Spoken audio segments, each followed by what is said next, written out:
welcome back to my channel. And so today this video will be another pregnancy update for you guys. Making sure my lips are cute in this video.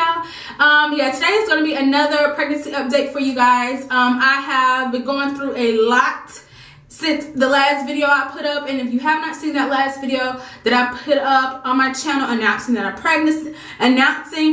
I'm pregnant, as well as what I've been dealing with during this pregnancy, I will leave that link right up here for you guys to go check that out if you have not seen it. So let me go ahead and get started on letting you guys know what's been going on since I put up that video announcing that I'm pregnant. So if you have not watched that video, or if you have, you already know that I have been suffering from hyperemesis gravidarum. If you do not know what hyperemesis gravidarum is, it is a severe illness, a severe nausea. So basically with hyperemesis gravidarum, you lose, I think it's like 20% of your body fat. You're throwing up all the time, so it's not like you throw up once or twice a day with just morning sickness.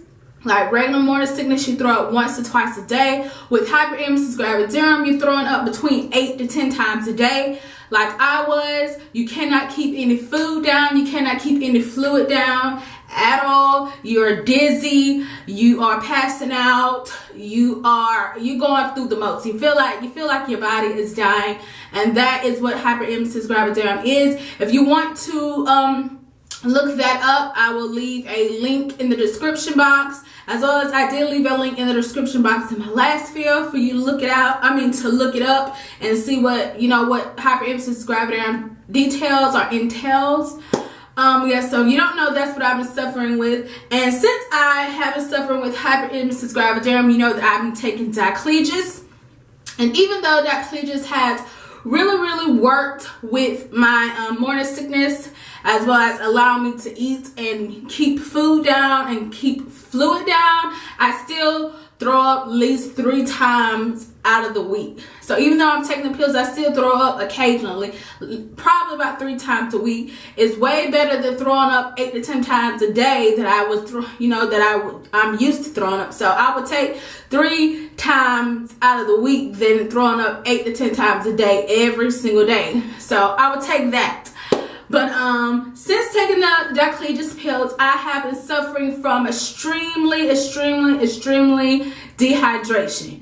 Meaning that ever since I started taking these pills, I started having these type of symptoms where it only happens at night. So basically what happens at night is my stomach starts getting tight. It feels like I'm cramping, like my stomach gets really hard and I'm cramping in my stomach. Either it's my upper, it's above, like right under my chest, like it's at the top of my stomach, where I'm cramping really bad.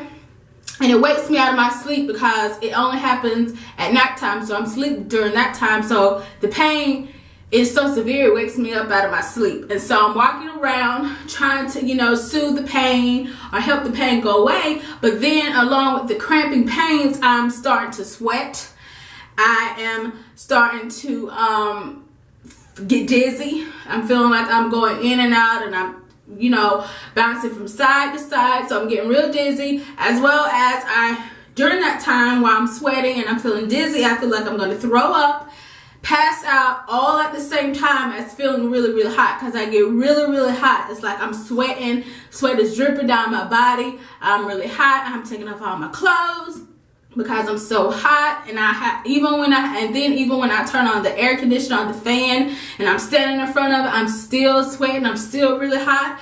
So with being hot and feeling dizzy, feeling like I'm about to throw up, feeling like I'm about to pass out, and along with the cramping, this lasts for about 30 minutes.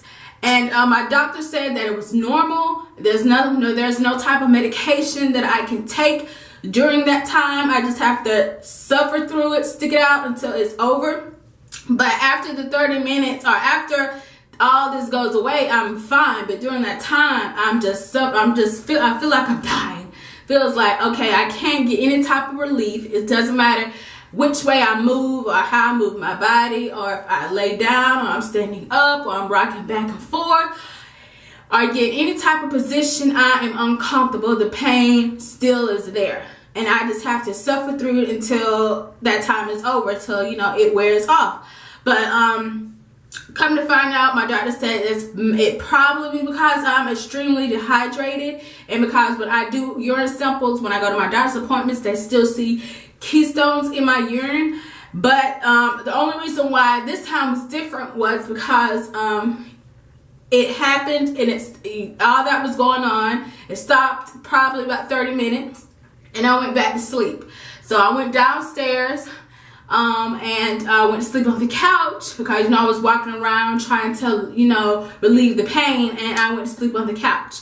And then I decided to wake up and go upstairs and go sleep in my bed. And once I got up from the couch, I automatically got dizzy.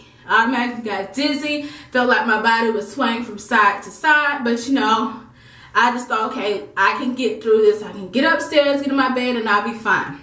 So once I was walking up the stairs, I was holding on to the rail, but I still felt dizzy. I still felt like I was moving from side to side to side to side. And all of a sudden, I woke up and I was rolling down the steps. So I passed out on the steps and I was rolling down the steps, and that was probably about 2 o'clock in the morning, around 2 o'clock Saturday morning. So I got upstairs. My husband helped me get back upstairs and put me in the bed. We got in bed or whatever. So in the morning, once I woke up, I called my doctor. I let her know what was going on. She asked me, was I bleeding? I was like, I'm not bleeding. I just passed out and I fell down some stairs. I was letting her know that I was having cramping in my stomach. I was sweating. I felt like I was going to pass out. I was dizzy. I was very hot. And she was like that all those symptoms are normal, but since I fell down the steps, she wanted me to come in and check on the baby and stuff like that. So I did come in. So I did go into the hospital, and I found out everything was fine with the baby. Everything was fine with the baby. It's just that, they said I was extremely dehydrated. So that's why I have those events or those symptoms that happen, is because I am dehydrated and I need to drink more water. I don't know if that'll help, because I didn't have any of this prior to start taking Diclegis. Prior to taking Diclegis, I would get dizzy and I would feel like I'm gonna pass out, so I would go lay down, but I never passed out. I never had any type of cramping before taking the medication. So that's what happened. And she said that they told me that my blood pressure was really low. What else? I had low liver enzymes and low platelets, and I looked that up on the internet, what that was about, and I come to find out that it is called, let me look that up. Come to find out, it's called, they do have a word for it. It's called the acute fatty liver of pregnancy, so AFLP. And basically what that is acute fatty liver of pregnancy. It has something to do with hyperemesis gravidarum, because once I put in low liver enzymes and low platelets, hyperemesis gravidarum came up. That's the first thing that came up in every article that I read. It had something to do with hyperemesis gravidarum. So basically, it's a symptom with having hyperemesis gravidarum, as well as you can go into preterm labor. You can get preeclampsia, because that's what the doctor was telling me in the hospital. Because I have low liver enzymes and low platelets, it can cause me to have preeclampsia later on in my pregnancy. So they was going to keep track of that. As well as, make sure that's not the case that I have, as well as having that, you can go into, it could be preterm labor. Either it can be harmful for the mother and the child, as well as the baby can be stillborn. So reading all those things was scary. It was a little nerve-wracking, because I have not been through none of this with my last two pregnancies, and my daughters are 8 and 5. I have not been through none of this with them. So this pregnancy is entirely different, because I had morning sickness with them and I was able to eat something. But with this one, I wasn't able to eat anything at all for at least 15 weeks. Until I started, until they diagnosed me with hyperemesis gravidarum and gave me the Diclegis, the medication, which is Diclegis, allowing me to eat and allowing me to keep food and liquid down. So that's what I looked up, the acute fatty liver of pregnancy. What else have I been going through? That's the only thing I've been going through is those spells. Now, like I said, they only happen at nighttime, and I can't tell you when they're gonna happen. It just wakes me up. It just happens. It just wakes me up out of my sleep. I don't ever know when they are gonna come or when they'll leave. I don't know how long they'll stay, when it'll ever come. It just shows up out of nowhere. So that is what's been going on. Once you see this video, I should be 20 weeks. But for now, in this video, right now that I'm filming this video, I am 19 weeks and 4 days. So here is my pregnancy app. I use the Glow, as well as I use the Ovade Pregnancy. So here is my other app that I use. And as you can see, I'm 19 weeks and 4 days, and it is the size of a zucchini. So this Thursday, which will be Thanksgiving, I will be 20 weeks pregnant. So also let me go ahead and get started with, also let me tell you guys about the ultrasound. So I finally got my ultrasound at 19 weeks. I have not had an ultrasound since I got pregnant, even though I've been going through all these symptoms and all these hospital visits. I haven't got ultrasounds in the hospital because I've been to the hospital 4 times. So every time I go to the hospital, I do get an ultrasound. So I do get to see the baby, but the ultrasound technician never talks. So this is the first time that I got to ask questions about the baby, actually get to see the baby, actually get to know the gender and all the other good stuff.